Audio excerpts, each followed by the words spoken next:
이 고린도전서에 보면은 그 사도 바울이 세운 고린도 교회에 큰 문제가 생기는데요. 그 내용이 고린도전서 1장 11절 12절에 있습니다. 내 형제들아, 글로에의 집 편으로 너희에 대한 말이 내게 들리니 곧 너희 가운데 분쟁이 있다는 것이라. 내가 이것을 말하거니와 너희가 각각 이르되 나는 바울에게, 나는 아볼로에게, 나는 게바에게, 나는 그리스도에게 속한 자라 한다는 것이니. 그 어떤 상황인지 아시겠죠? 지금 교회에 파벌이 생긴 겁니다. 그래서 어떤 사람들은 나는 바울에게 속한 사람이다, 나는 아볼로에게 속한 사람이다, 이런 식으로 이제 파벌이 생겨서 다투는 일이 벌어졌는데, 사실 뭐 인간의 본능으로 치면 기왕에 그렇게 쪼개져 파벌이 생기면 할 수 있는 대로 많은 사람들이 내 편에 서기를 원하는 게 인간의 본능 아닙니까? 그런데 이거에 대처하는 바울의 모습을 한번 보십시오. 13절입니다. 그리스도께서 어찌 나뉘었느냐? 바울이 너희를 위하여 십자가에 못 박혔으며 바울의 이름으로 너희가 세례를 받았냐? 지금 많은 분쟁하는 사람들 중에 자기를 추종하는 사람들을 향하여 꾸지람하고 직격탄을 날리는 이 바울의 모습입니다. 그리고 고린도전서 3장 4절 5절에도 보니까 어떤 이는 말하되 나는 바울에게라 하고 다른 이는 나는 아볼로에게라 하니 너희가 육의 사람이 아니리요. 그런즉 아볼로는 무엇이며 바울은 무엇이냐? 그들은 주께서 각각 주신 대로 너희로 하여금 믿게 한 사역자들이니라. 여기서 강조되는 사역자니라는 이 말은 심부름꾼이에요. 심부름꾼. 그러니까 누구를 통해서든지 간에 복음이 전해지고 하나님만 드러나면 되는 거지 어떻게 이런 파벌을 가지고 싸울 수 있느냐, 그런 내용이거든요. 그러면서 이제 6절과 7절에 보니까 나는 심었고 아볼로는 물을 주었으되 오직 하나님께서 자라나게 하셨으니 그런즉 심는 이나 물 주는 이는 아무것도 아니로되 오직 자라게 하시는 이는 하나님뿐이니라. 저는 이 말씀 속에서 뭐 여러 가지 바울의 모습에서 귀한 걸 발견하는데 이 모든 걸 종합해 보면은요, 그는 한마디로 큰 그림을 그렸던 사람이에요. 그래서 제가 이 부분을 묵상을 하다 보니까 이 바울은 그 쪼잔하지 않은 사람, 쪼잔하지 않은. 그래서 제가 혹시나 또 이게 이 쪼잔하다는 게 이게 또 저속어인가 해가지고 사전을 찾아봤습니다. 쪼잔하다 이렇게 찾아보니까요, 이 쪼잔하다는 말은 사전이 이렇게 설명하더라고요. 마음 쓰는 폭이 좁다. 우리가 오늘 본문의 바울에게서 배워야 되는 건요, 우리는 위대하신 하나님, 그 크신 하나님의 놀라운 역사로 십자가로 구원받은 사람이에요. 그런데 어떻게 똑같은 그 위대하신 하나님의 십자가 사역으로 구원받은 사람인데 어떻게 이렇게 다를 수가 있느냐고요. 그럼 뭐 매일 우리가 마음 쓰는 거는 이 마음 쓰는 폭이 좁은 사람들, 그냥 뭐 사람들은 날 어떻게 생각할까, 우리 교회가 더 커져야 되는데 우리 교회 사람들이 다른 교회로 가면 어떡하지? 막 계속 이렇게 우리의 폭이 너무 좁다가 보니까요, 그래서 상처도 더 잘 받는 거예요. 매일 그 신경 쓰는 게고 막 쪼잔한 이런 데 신경을 쓰니까 누가 그냥 아무 말 안 하는 툭 던져도 막 상처받아가지고 막 죽을 것 같다 그러고 그러는 거 아닙니까? 바울처럼 뭐 날 추종하는 사람이 뭐 얼마나 되고 뭐 이런 거에 관심이 아니라 이 모든 것들이 다 어우러져서 하나님이 우리를 자라게 하시고 하나님이 인도하시고 그래서 하나님이 영광을 받으신다는 이 큰 그림을 그릴 줄 알았던 그런 사도 바울의 모습이 좀 우리의 모습이 되면 어떨까, 그런 생각을 해보는 겁니다. 그래서 사실은 제가 오늘 설교 제목을요, 쪼잔하지 않은 인생 이렇게 잡으려고 했다가 또 막 이런 또 저속한 표현으로 오해하실까봐 제가 이제 제목을 좀 절제를 했는데요, 오늘 다루고 싶은 말씀의 핵심 포인트는 이 마음 폭이 좁지 않은 인생이에요.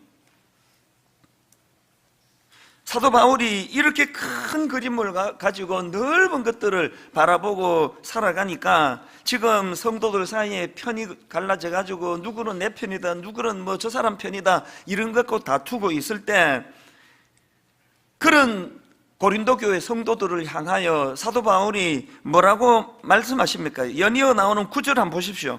우리는 하나님의 동역자들이요 너희는 하나님의 밭이요 하나님의 집이니라. 여기 나오는 하나님의 동력자 이 부분을 영어 성경을 보니까 NIV에서 이 하나님의 동력자를 God's fellow work로 되어 있더라고요. 이 fellow work는 요즘 말로 하면 직장 동료예요. 이 자칫 잘못 들으면 이거 무엄한 말 아닙니까? 내 하나님과 동료다, 동료. 이런 일이 어떻게 가능할까요? 하나님이 우리에게 이걸 허용해 주시잖아요. 큰 하나님의 꿈을, 큰 하나님의 그림을 같이 그려나가고 그 일에 같이 수종 들고 함께 꿈을 꾸고, 이런 사람들이 어떻게 그 쪼잔한 사람이 될 수가 있겠냐는 겁니다. 제가 이런 내용들을 살펴보다 보니까 그 미국의 월드비전 회장입니다. 이 리처드 스턴스라는 분이 구멍난 복음이라는 책을 썼는데요, 리처드 스턴스가 쓴 구멍난 복음이라는 이 책에 보니까 저자가 이런 도전을 합니다. 믿는 것으로 충분하지 않다, 예배로 충분하지 않다, 개인 도덕으로 충분하지 않다, 기독교 공동체로 충분하지 않다, 하나님은 언제나 더 많은 것을 요구하신다. 이 오해받기 쉬운 이야기 아닙니까? 아니, 믿는 것으로 충분하지 않다니, 이 예배가 얼마나 소중한데 예배만으로 충분하지 않다니, 아니 개인적으로 우리가 거룩하게 사는 도덕이 얼마나 도덕심이 중요한데 개인 도덕이 이게 중요하지 않다니. 여기서 강조하는 게 그것들이 다 쓰잘데없는 거라는 뜻이 아니고요, 그 모든 것들이 너무나 중요합니다. 너무나 소중합니다. 그러나 그런 데만 매이지 않고 더 큰 데를 바라보고 더 큰 그림을 그려야 된다는 걸 지금 강조하는 일종의 과장법 아닙니까? 이분이 뭘 강조하고 싶은가, 그 연이어서 한번 들어보십시오. 믿는 것으로 충분하지 않다, 예배로 충분하지 않다, 개인 도덕으로 충분하지 않다, 기독교 공동체로 충분하지 않다, 하나님은 언제나 더 많은 것을 요구하신다. 그러면서 이분이 주장하는 게 뭐냐, 이거예요. 우리는 세상을 변화시킬 복음의 전달자이다. 전막 나한테만 집중하고 나 이렇게 사는 게 아니라 오늘 우리가 하나님이 우리에게 맡기신 이 시대와 세상을 향한 사명의식, 여기까지 생각할 줄 알아야 된다는 그 얘기거든요. 그러면서 그 저자가 요한복음 3장 16절을 인용하는데요, 하나님이 세상을 이처럼 사랑하사 독생자를 주셨으니, 그러면서 무슨 도전을 던져주는가 하니까 우리가 진짜 하나님을 사랑한다면 하나님이 이토록 사랑하는 이 세상을 어떻게 방치할 수가 있느냐는 거예요. 우리가 너무너무 사랑하시는 그 하나님이 이토록 사랑하는 이 세상에 관심을 가지고서 난 영향력을 미쳐야 되지 않습니까? 이런 내용을 지금 강조하고 있는 거거든요. 오늘 우리 교회들이 정말 귀담아 들어야 될 내용이라고 저는 생각을 합니다. 이런 점에서 저는 그 밥 피어스가 했다는 이 기도문이요, 하나님의 마음을 아프게 하는 일들로 인해 제 마음도 아프게 하소서. 여러분, 지난 한 주 동안 뭔 일로 마음 상하고 뭐 아픈 일이 있었습니까? 그 내용이 어떤 겁니까? 하나님이 마음 아파하시는 그 일 때문에 여러분 아프신 겁니까? 그런가 하면은 또 윌리엄 캐리라는 이 선교사가 던진 그 한마디가 내내 지난주 제 머릿속에 뇌리에 계속 맴도는 걸 느꼈는데요, 하나님으로부터 위대한 일을 기대하십시오. 하나님을 위하여 위대한 일을 시도하십시오.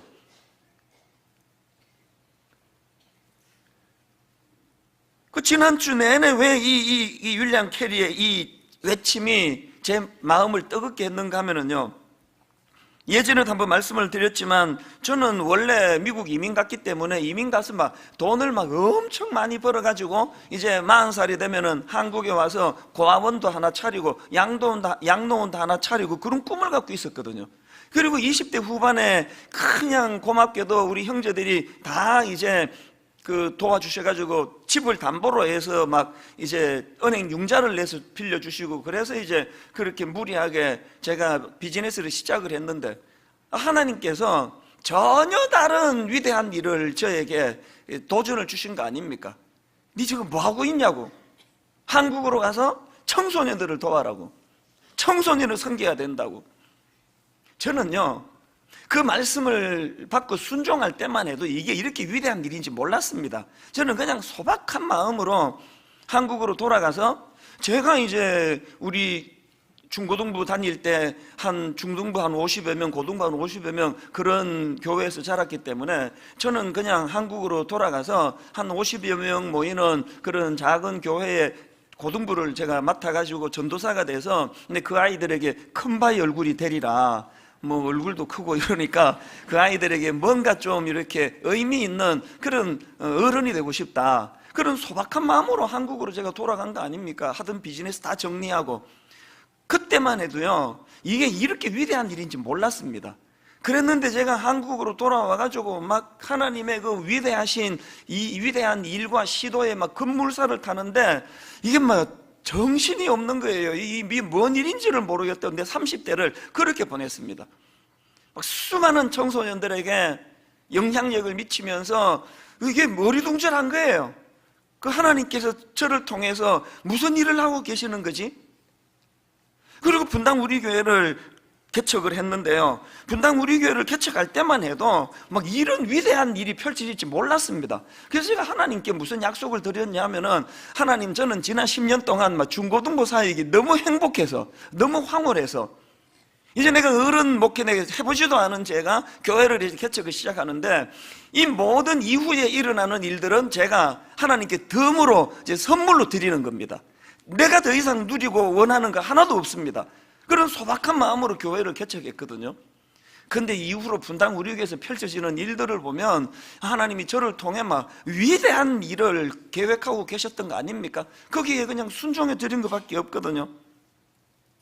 저는 이런 내용들을 가지고 오늘 우리 기성세대 어른들이 먼저,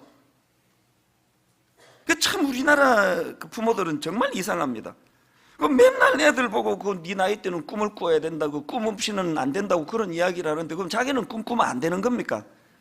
이 꿈은 뭐 10대 애들만 하는 겁니까? 부모가 먼저 가슴 벅찬 꿈을 꾸고 그 벅찬 가슴이 흘러서 자녀들에게 가야지, 자기는 뭐 이제 뭐 이 나이에 뭐 우리는 뭐 하겠니, 뭐 드라마나 보고 뭐 그래야지, 뭐 니는 꿈 꿔야 된다고. 그게 틀린 거예요. 그래서 오늘 이 본문의 사도 바울의 그 큰 그 스케일과 또 그 위대한 것을 추구하는 모습을 보면서 저는 오늘 우리 모두가 다 이 선포가 우리에게 있으면 좋겠습니다. 한번 이 시간에 저를 따라 정말 어린아이와 같은 순수한 마음으로 한번 저를 따라 선포하시면 좋겠습니다. 이렇게 저를 따라 선포하십시오. 하나님으로부터 위대한 일을 기대하십시오. 하나님을 위하여 위대한 일을 시도하십시오. 저는 마음으로 된 얘기입니다. 기대하라, 시도하라. 가장 나쁜 말은요, 이 나이에 내가 뭐 하겠어? 그 하나님께서 굉장히 그런 말들을 힘들어 하실 거라고 생각해요. 나이가 없습니다. 기대하는데 무슨 나이가 있습니까?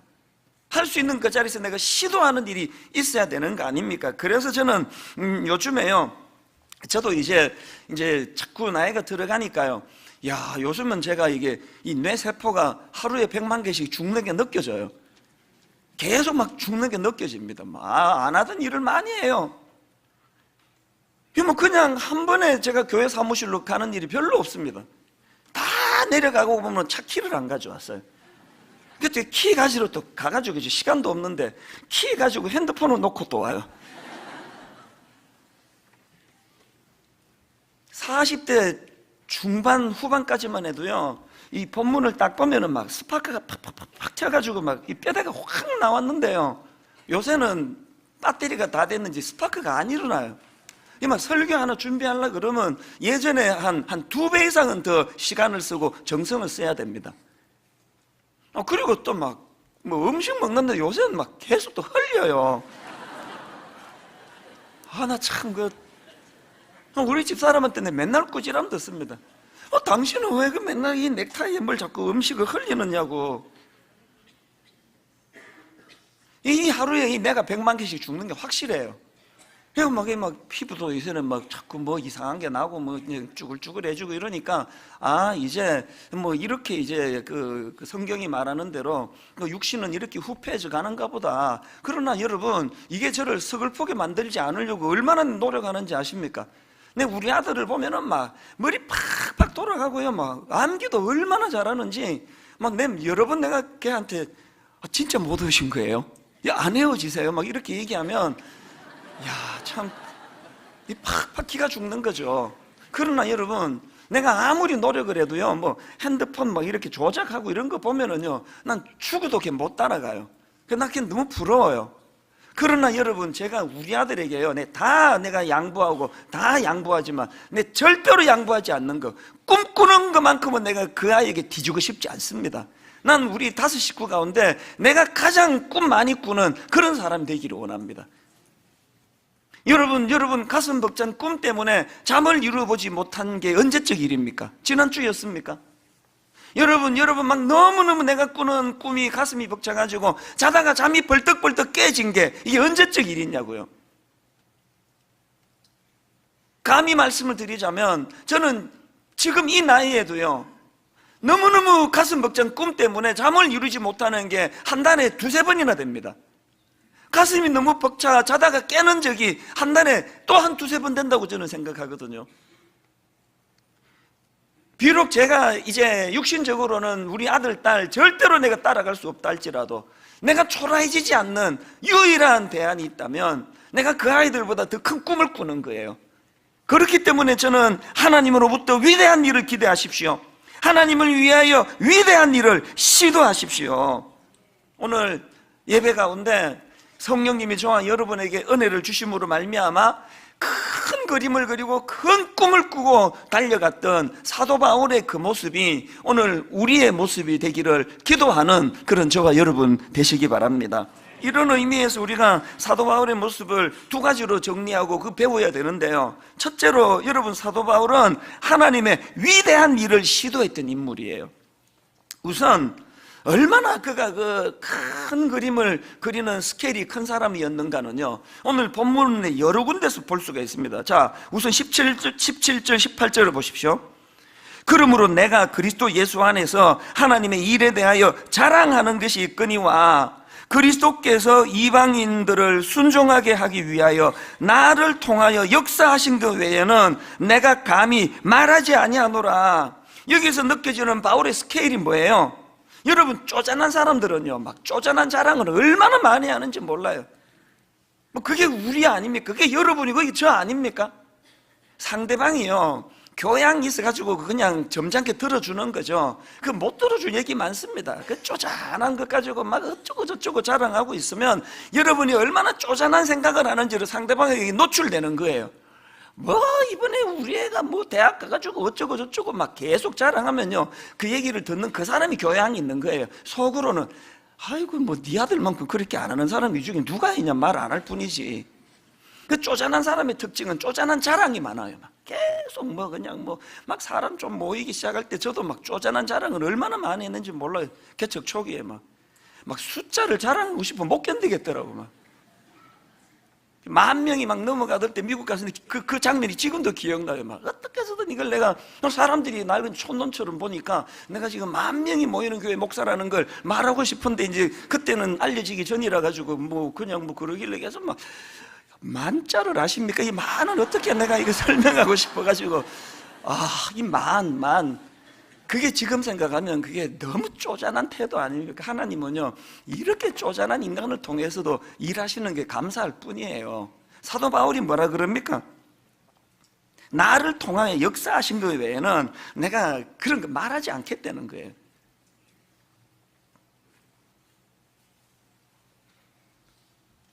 (18절) 하반절부터 보니까요, 하나님이 그에게 행하신 위대한 일들을 보십시오. 그 일은 말과 행위로, 표적과 기사의 능력으로, 성령의 능력으로 이루어졌으며, 그리하여 내가 예루살렘으로부터 두루 행하여 일루리곤까지 그리스도의 복음을 편만하게 전하였노라. 이 편만하게 전하였단 말이 하나도 거짓이 아니에요. 여러분, 바울이 3차에 걸쳐, 1차, 2차, 3차에 걸쳐 선교 여행한 거 지도를 한번 검색해서 한번 보십시오. 막 혀를 내둘러요. 그때 무슨 뭐 대중교통이 있었습니까? 비행기가 있었습니까? 자가용이 있었습니까? 세상에 그런 불편한 교통수단밖에 없던 그 시대에 그 바울의 1차, 2차, 3차 거쳐간 그 지도를 보면은요, 지금도 입이 딱 벌어져요. 그리고 더 중요한 게 뭐냐, 여기 아까 본문에 나오는 것 중에 두루 행하여 19절에 두루라는 이 단어는 헬라어로 퀴클로라는 단어인데요, 이 단어가 신약에 한 군데 더 나옵니다. 예수님의 사역을 설명할 때 이 단어가 나오는데요, 마가복음 6장 6절입니다. 이에 모든 촌에 두루 다니시며, 이게 퀴클로예요. 주님께서 얼마나 섬세하고 얼마나 세밀하게 한치 오차도 없이 그런 삶을 보여주시는 분 아닙니까? 지금 사도 바울에게 이 퀴클로라는 단어를 사용하는 것을 제가 보면서 그냥 막 실적 남기려고 막 여기저기 점만 찍고 다니는 게 아니라는 거예요. 온 정성을 기울이고 마음을 기울여 편만하게 복음이 전하도록 했다는 거, 이게 참 사도 바울의 위대한 시도인데요. 오늘 여러분 이런 말씀을 듣고는 막, 이야, 역시 바울은 대단해, 대단한 사람이야, 이렇게 하고 은혜 받았다 그러면 그거는 정말 난센스입니다. 오늘은 사도 바울이 주인공이 되는 날 아니에요. 늘 그렇듯이 사도 바울이 위대한 사람이 아니고요, 쪼잔하게 예수 믿는 사람 잡아 죽이러 돌아다니고 하던 그 포악한 쪼잔한 사도 바울을 이처럼 위대한 시도를 하는 하나님의 사람으로 만들어주시는 그 하나님이 위대하신 거예요. 그 하나님이 대단하신 분이거든요. 그렇기 때문에, 야, 바울은 대단해, 근데 나는 못해, 이건 설교가 아니에요. 바울 같은 쪼잔한 인생도 하나님 손에 붙들리니까 이런 위대한 하나님의 사도가 되는데 내가 왜 안 돼? 이렇게 말씀을 받는 게 그게 제대로 된 겁니다. 그러면서 저는 지난주에 제 지나온 삶을 쭉 한번 되돌아보고 반추하면서 막 얼마나 은혜를 받았는지 모릅니다.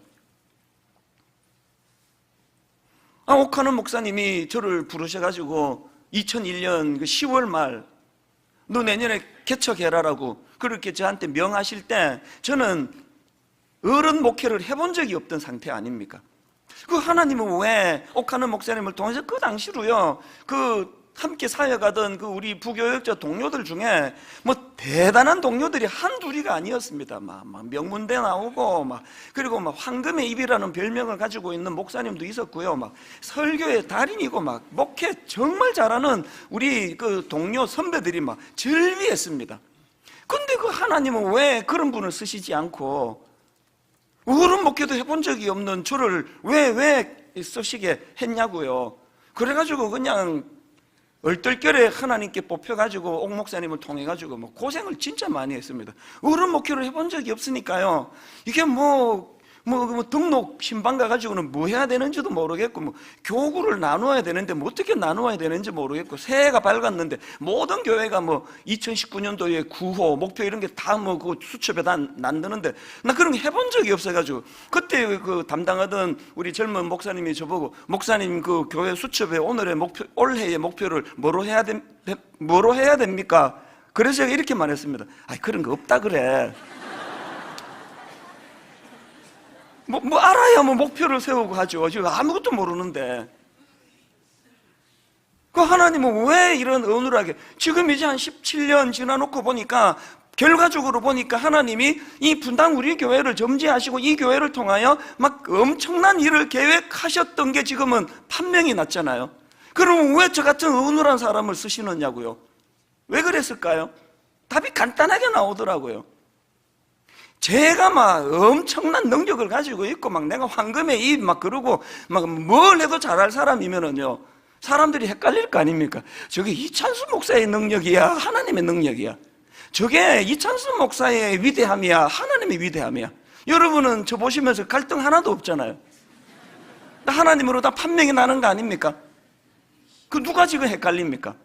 저는요, 길거리에서 흔히 마주칠 수 있는 지극히 평범한 아저씨에 불과해요. 그리고 평상시 잠바 입고 다니면 아무도 저를 목사로 뒤에 이런 광채가 나고 이런 게 하나도 없어가지고 머리 자르러 가고 하면은 뭐 하는 사람인지 저를 알아보는 이발사가 아무도 없어요. 너무 평범한 저를 쓰시는 이유가 어디 있습니까? 그래야 하나님의 위대하심이 드러나거든요. 하나님의 위대하심이 드러나기 위해서 하나님은 바울같이 포악한 그런 사람들만 주로 쓰시는 것 같아요. 저같이 평범하게 짝이 없는, 여러분은요, 저 같은 담임 목사 만난 거 대박인 줄 아세요? 여러분은 저 같은 목사를 만났기 때문에 막 저만 보면 용기가 막 생기잖아요. 야, 너 이찬수 목사 봐라. 저 사람도 되는데 네가 왜 안 되겠니? 네가 뭐 그 사람보다 뭐 공부를 못해, 얼굴이 못생겨서. 그러면서 그 아들 딸한테 저를 빗대가고 계속 지금처럼 하세요 그냥. 그건 너무 은혜스러우니까. 일만성도 파송운동, 사실 뭐 자다가 일어나가지고 얼떨결에 제가 하나님의 그 작전에 휘말려가지고 새벽 3시에 일어나가지고 일만성도 파송운동 선언하고 막 두려워서 저는 그 지난 그 초기 몇 년은 너무나 제가 막 두려웠는데요. 요즘은요, 이게 저를 살맛나게 하는 거예요. 이제 한번 보세요. 이제 자꾸 그 한 교회로만 너무 모이는, 쏠리는 이런 현상에 대해서 하나님께서 저에게 그 안타까움을 말씀해 주셨고, 저는 그게 그냥 자다가 순종했을 뿐이에요. 그런데 이게 하나님의 위대한 시도라는 걸 요즘 뼈저리게 느낍니다.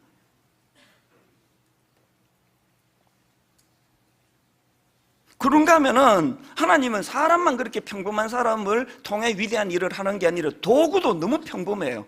사도 바울이 쓰임받는 도구를 어떻게 설명합니까? 자, 18절을 다시 한번 보세요.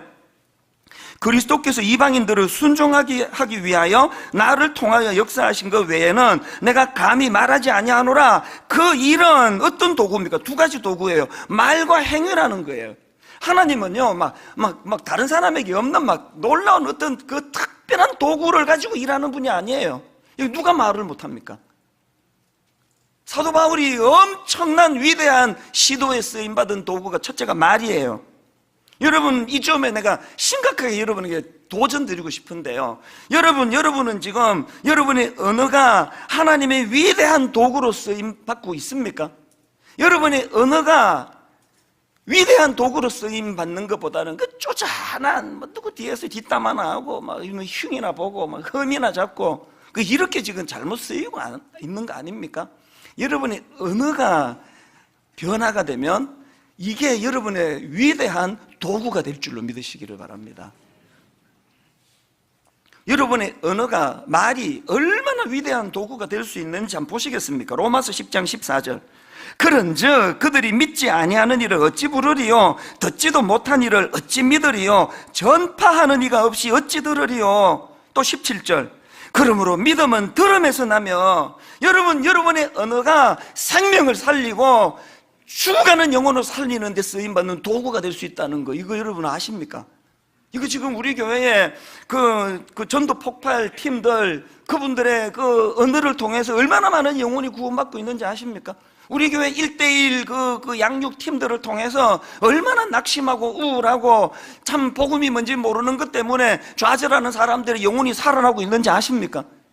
제가 대학 다닐 때 제가 2년 다니다가 이제 저는 졸업을 안 하고 이민을 가놓으니까 제 모교에 대한 향수가 늘 있는데요, 제 모교 캠퍼스를 생각하면 떠오르는 장면은 딱 하나예요.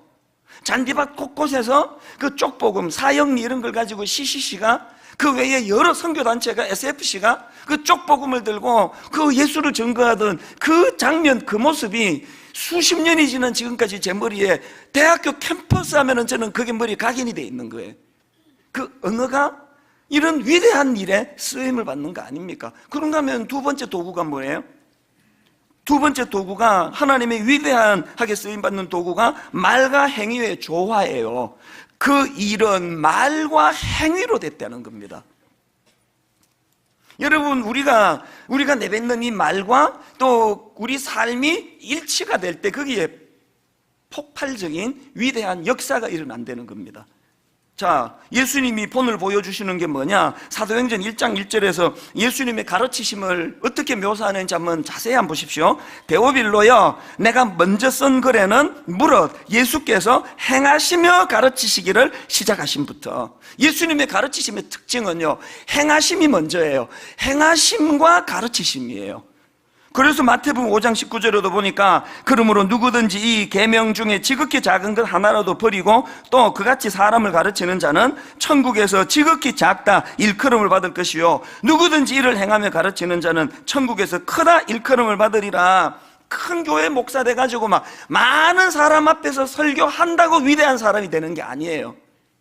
오늘 내가 여러분 앞에 선포하는 제 말이 엿새 동안 아무도 보는 사람이 없는 그 자리에서 이 말이 내 행실과 같이 일치가 될 때, 그때 그게 큰 사람이 되는 거예요. 성경의 원리예요. 여러분, 우리가 왜 정직해야 됩니까? 왜 진실해야 됩니까? 우리의 정직과 진실이 우리 말을 뒷받침할 때 거기에 파괴적인 능력이 나타나기 때문이라는 겁니다. 그래서 요한일서 3장 18절, 자녀들아, 우리가 말과 혀로만 사랑하지 말고, 이거 잘 들어보세요. 우리가 말과 혀로만 사랑하지 말고 행함과 진실함으로 사랑하자. 우리의 말과 행위가 변화돼서 이 진실함으로 무장이 될 때 이것이 하나님의 위대한 일에 쓰임받는 도구가 될 줄로 믿습니다.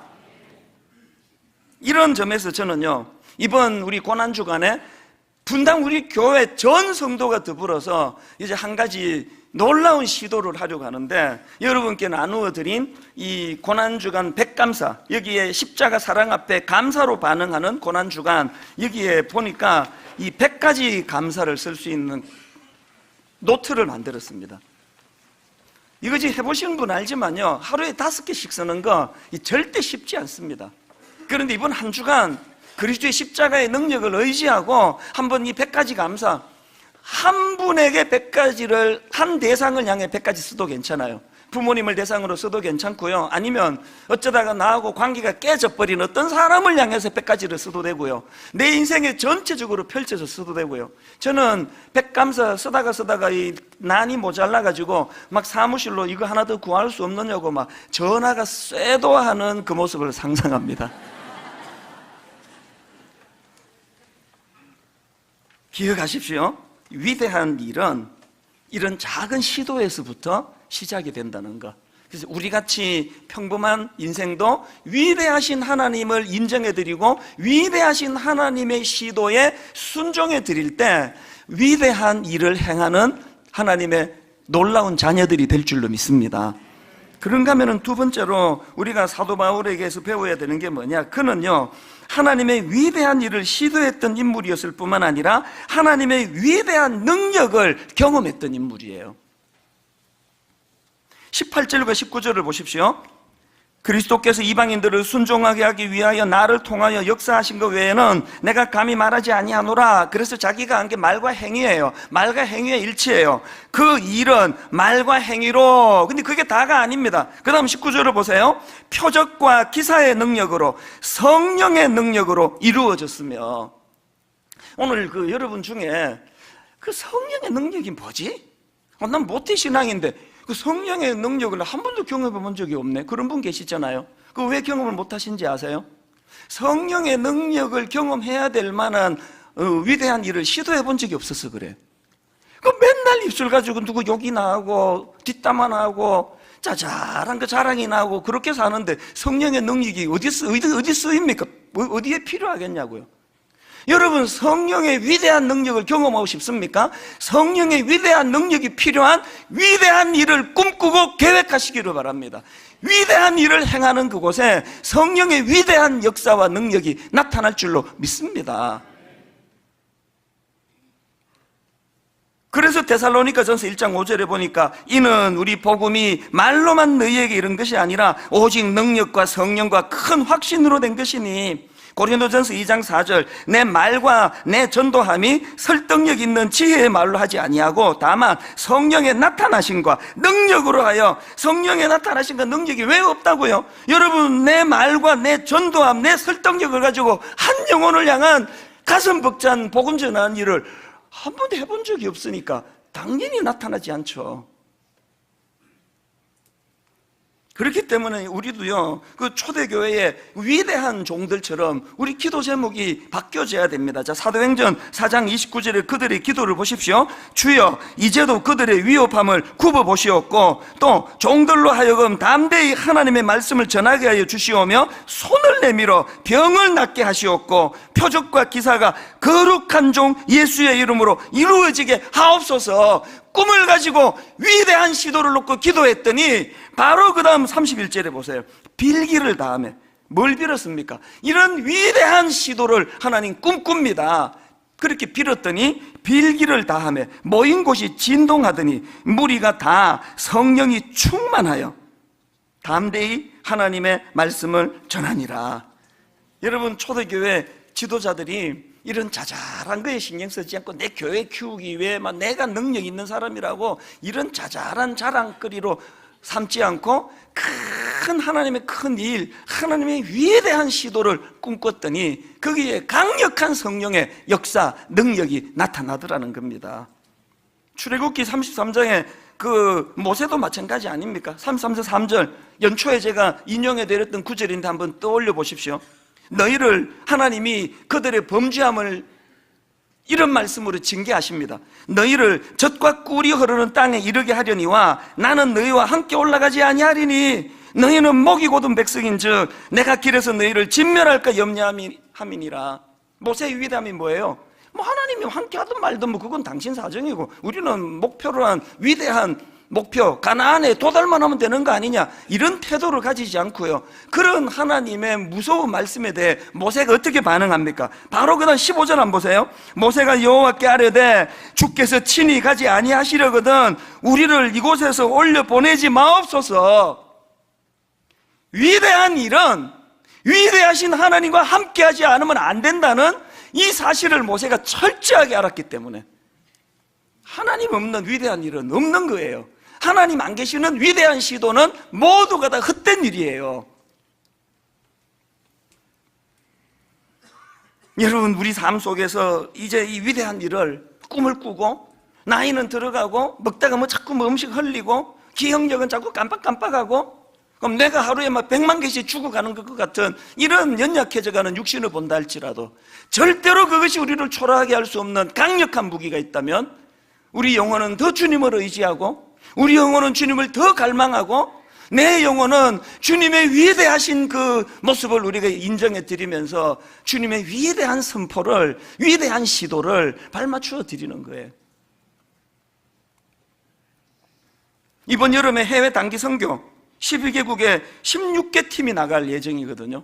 그런가 하면 이번 여름에 러브 음성 지역에 9개 지역이나 되는 곳에 우리 성도들이 곳곳으로 가서, 제가 작년에도 러브 음성을 하면서 너무나 은혜로운 일들이 많았는데 사진을 보내왔길래 이거 우리 성도네 좀 보여주자, 방송팀에 준비를 좀 부탁했습니다. 자, 사진을 한번 보세요. 음성 지역에 가가홍호 방문을 해서 복음을 전하고, 그런가 하면 또 그 다음 사진 보세요. 마을 회관을 방문해서 안마를 해드리면서 또 복음을 전하고, 또 그 다음 사진에 보니까 저기가 지금 그 어르신들 발 마사지를 해드리고 안마를 해드리고 얼굴 팩을 해드리고 저 시골의 어른들이 막 뿅 가셨어요. 세상에 이 교회가 이게 되게 좋은 데구나, 이 교회가. 그리고 마지막 네 번째 사진을 보면은요, 세상에 저 목사님이 저 교회에 그 마을 50명이 넘는 사람들이 마을 교회에 초대가 돼가지고 잔치가 벌어졌는데 목사님이 막 너무너무 가슴이 뛰는 이런 일이 처음 있다는 거예요. 우리가 무엇이라고 하나님의 이 위대한 일에 여름에 땀 흘리며 쓰임을 받자는 겁니다. 결론을 맺으면서 저는, 여러분, 지난주에 제가 놀라우신 하나님이라는 책을 소개해 드리지 않았습니까? 20대 젊은 나이에 그 케냐 나이로비로 가서 1년 3개월 동안 선교 사역을 펼쳤던 그 반다해 선교사라고요. 그 책에 이런 내용이 나옵니다. 부모님이 보여주신 것은 엄청난 기적들이 아니었다. 그저 하나님을 향한 한결같은 신실함이었다. 그 신실함과 순전함이 내 삶의 나침판이 되었다. 그 나침판을 따라 살다 보니 부모님 신앙의 자세가 내 삶의 거룩한 습관이 되었다. 이것이야말로 내가 부모님께 받은 최고의 유산이다. 저는 이 목사님은 정말 위대한 분이라고 저는 믿습니다.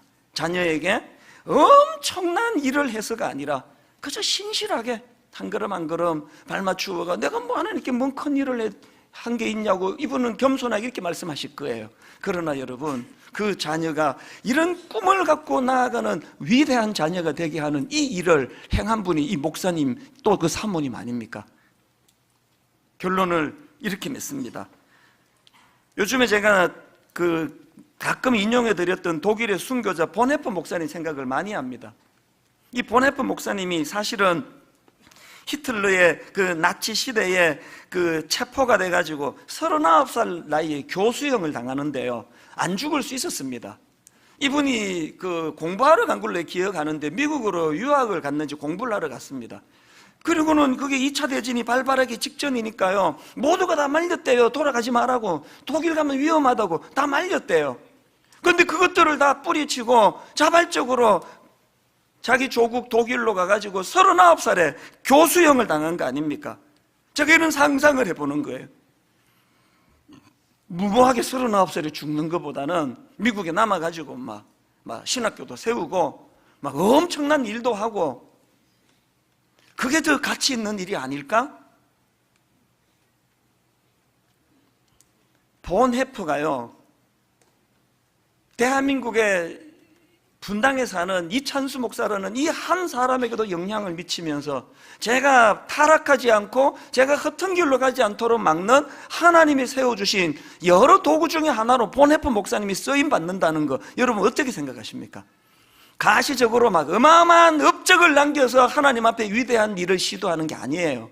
묵묵히 내게 맡겨진 그 일, 고난의 길 뚜벅뚜벅 걸어가고 나는 별 볼 일 없는 인생 살다 죽었다, 그렇게 생각하고 인생을 끝난다 할지라도 하나님은 그 사람의 행적을 위대한 사역의 도구로 쓰신다는 사실이에요. 부모가 자녀들에게 위대해지려고 애쓰지 말고 정직함과 진실함으로 하나님 묵묵히 이 자리를 지켜나가겠습니다.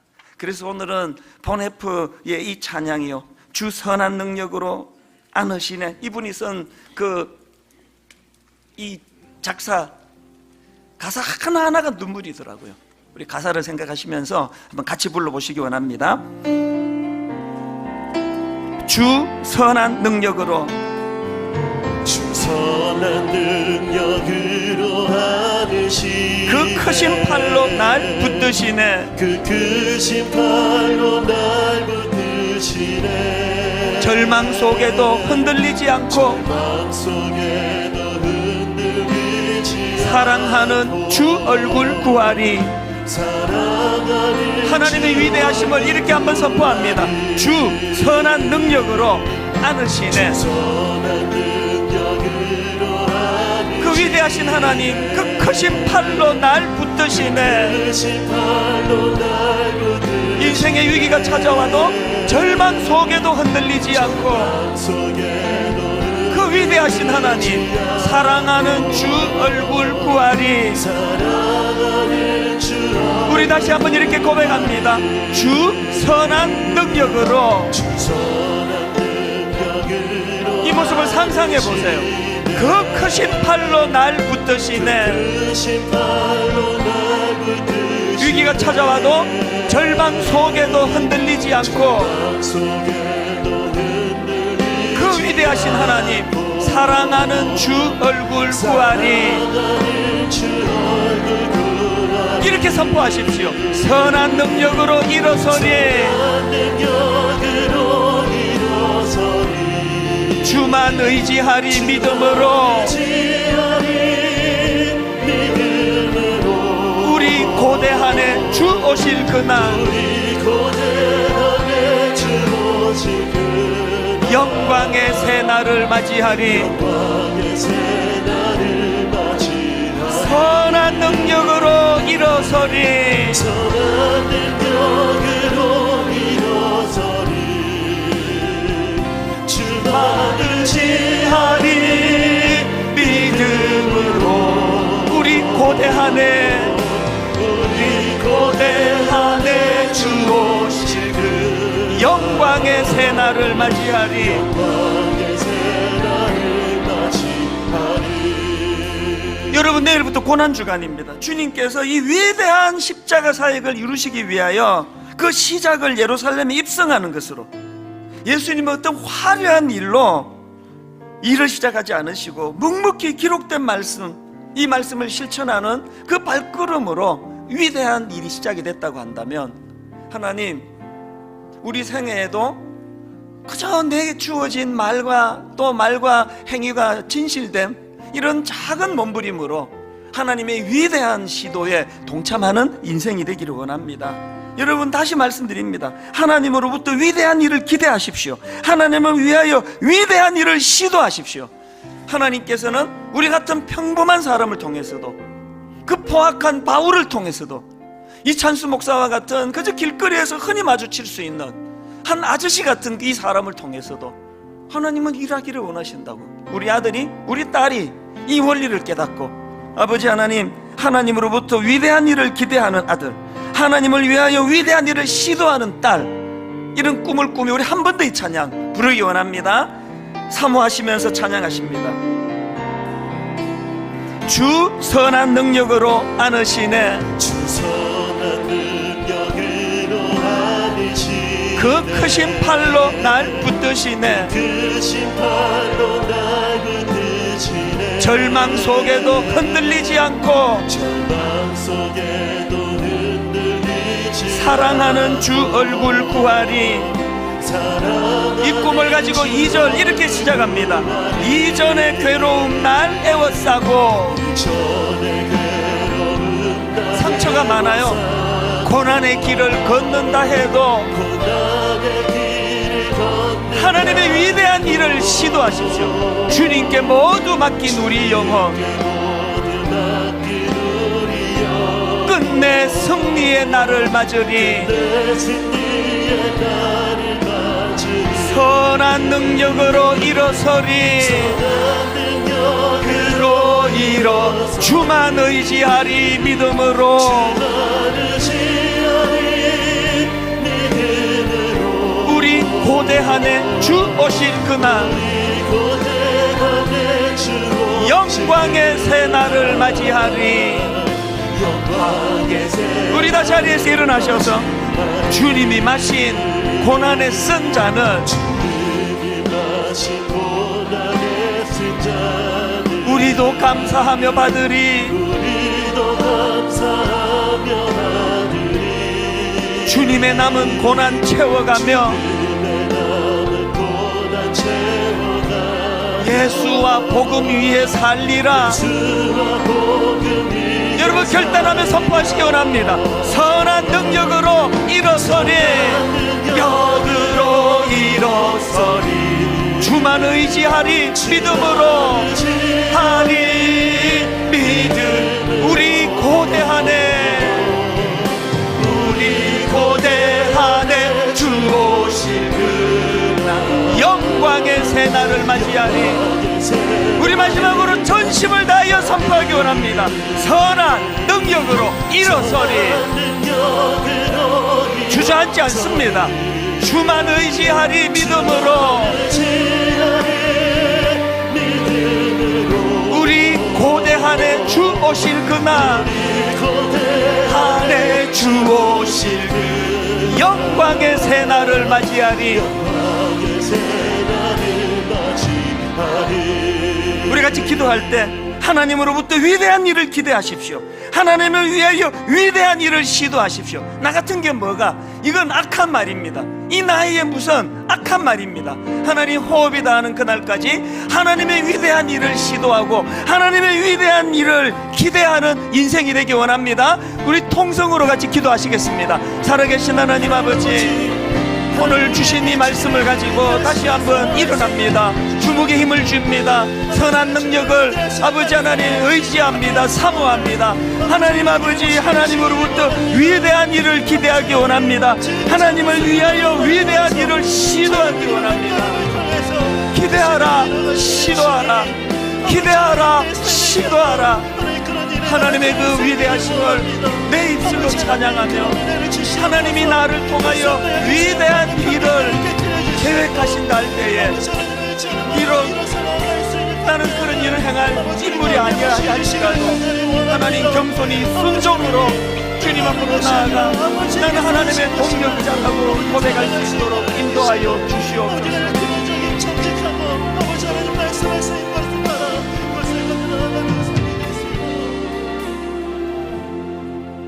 하나님, 우리가 무슨 엄청난 죄를 지어서가 아니라 그 놀라운 복음을 믿으면서도 이렇게 시시하게 사는 것 자체가 하나님 앞에 참 부끄러운 모습이라는 걸 자각하기를 원합니다. 나 같은 게 뭘? 이 나이에 무슨 일을 하겠냐고. 이것은 다 사단의 속삭임입니다.